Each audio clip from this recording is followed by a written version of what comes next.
అదే మరిగా దిశ ఈరోజు చెత్త పన్ను రద్దు చేశాం. కనీసం చెత్త మీద పన్నేసి 83 లక్షల మెట్రిక్ టన్నులు చెత్తంతా పేరకపోయే పరిస్థితి వచ్చింది. ఇప్పుడు కూడా చెప్తున్న నారాయణ గారికి ఎంత తొందరగా వీలైతే అంత తొందరగా ఆ చెత్త వదిలించమని చెప్పి ఆయన అంటున్నాడు 1 year అంటున్నాడు. 1 year కుదరదు. నెక్స్ట్ అక్టోబర్ లోపల పూర్తిగా చెత్తంతా కూడా తీసే బాధ్యత, వీళ్ళు వేసిపోయిన చెత్తని క్లీన్ చేసే బాధ్యత తీసుకోవాల్సిన అవసరం ఉంది. చెత్త పన్ను రద్దు చేశామని చెప్పి కూడా నేను మీకు తెలియజేస్తున్నాను. అధ్యక్ష, మత్స్యకారులు పొట్టగొట్టారు. 217 జీవో తీసుకొచ్చారు. కనీసం అంతవరకు జీవనోపాధి వాళ్ళు స్వేచ్ఛగా ఎక్కడన్నా చెరువు ఉంటే ఆ చెరువును ఆ సొసైటీ పోయి ఎక్కడికక్కడ ఉపాధి కల్పించుకునేవారు.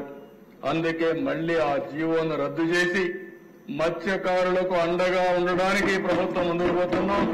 అవసరమైతే రుణాలు ఇప్పిస్తాం, వారికి గ్రాంట్ ఇస్తాం, అన్ని విధాలు అభివృద్ధి చేస్తామని చెప్పి కూడా నేను మీకు తెలియజేస్తున్నాను. స్వర్ణకారుల కోసం ఒక కార్పొరేషన్ పెట్టాం. ఆ రోజు చెప్పాం, స్వర్ణకారుల్ని పూర్తిగా ప్రోత్సహించే బాధ్యత ఈ ప్రభుత్వాన్ని. మొట్టమొదటిసారిగా దేశ గీత కార్మికులకి 10% మద్యం షాపులు వాళ్ళకి కేటాయించే కార్యక్రమానికి శ్రీకారం చుట్టాం. ఎందుకంటే చేతి వృత్తులు, కుల వృత్తుల్ని గౌరవించాల్సిన అవసరం ఉంది. వాళ్ళ జీవనోపాధి పోయింది. అందుకని వీళ్ళంతా కూడా గీత కార్మికులు ఏదైతే ఒకప్పుడు మీరు చూస్తే కళ్ళు గీసి వాళ్ళు జీవనోపాధి గడిపేవారు. అందుకే వాళ్ళ వృత్తిని గౌరవిస్తూ 10% మద్యం షాపుల వారికే కేటాయించాం. ఇంకో పక్కన దేశ అర్చకుల జీతాలు చాలని జీతాలు వస్తా ఉంటే 10,000 నుంచి 15,000కు పెంచాం. దేవాలయాల్లో నాయి బ్రాహ్మణులు ఉన్నారు. వాళ్ళ వేతనాలు 15,000 ఉంటే కాదు 25,000 చేస్తామని ఎలక్షన్ మేనిఫెస్టోలో చెప్పి ఇమ్మీడియట్ గా 25,000 చేసిన ప్రభుత్వం ఈ ప్రభుత్వం అని చెప్పి కూడా నేను మీకు తెలియజేస్తున్నా. ఇంకో పక్క టెంపుల్స్ అన్ని కూడా ధూప దీప నైవేద్యం కింద ఆలయాల్లో ఆర్థిక సహాయం 5,000 ఉంటే వాళ్లకు 10,000 పెంచాం. ఉపాధి కోసం చూస్తున్న వేద విద్యార్థులకి 3,000 రూపాయల నిరుద్యోగ భృతి ఇవ్వడం మొదలుపెట్టాం. చేనేతకు జీఎస్టీ ఎత్తివేశాం. గృహ నిర్మాణానికి అదనంగా 50,000 రూపాయల ఆర్థిక సహాయం పెంచాం. రైతులకు గత ప్రభుత్వం బకాయిలు పెట్టిన 1,674 కోట్ల రూపాయలు చెల్లించి ఈ రోజు ఎవ్వరు ప్యాడీ ప్రొక్యూర్మెంట్కి ఇస్తే 48 గంటల్లో వాళ్ళ అకౌంట్కు డబ్బులు పంపించే పరిస్థితిగా తీసుకున్నాం. అది కూడా వాట్సాప్ గ్రూపులు కూడా క్రియేట్ చేసి ఎక్కడా ఇబ్బంది లేకుండా చేస్తున్నాం.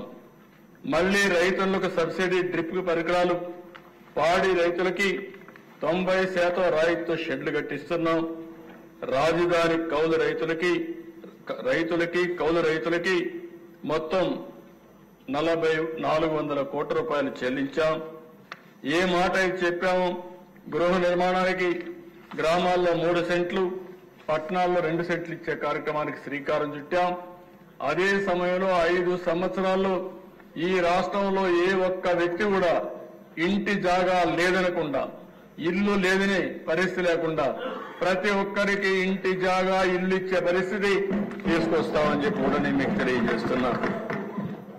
ఇవి ఒక పక్కన చేస్తూ అధ్యక్ష, నేను మళ్లీ చెప్తున్నా, ఈ ప్రభుత్వ విధానం పేదలకు సంక్షేమ కార్యక్రమాలు చేయడం, అదే సమయంలో అభివృద్ధి కూడా కొనసాగించడం. అభివృద్ధి చేస్తే సంపద వస్తుంది. సంపద వస్తే ఆదాయం ప్రభుత్వానికి పెరుగుతుంది. తిరిగి పెరిగిన ఆదాయాన్ని పేదలకు ఖర్చు పెట్టే పరిస్థితి వస్తుంది. ఇదే విధానాన్ని కొనసాగిస్తున్నాం. అందుకే మేము ఎన్నికల మేనిఫెస్టోలో చెప్పిన ప్రతి ఒక్క విషయానికి కట్టుబడి ఉంటాం, న్యాయం చేస్తామని చెప్పి కూడా నేను మీకు తెలియజేస్తున్నా. ఇంకో పక్క అభివృద్ధి వైపు వచ్చిన ప్రదేశం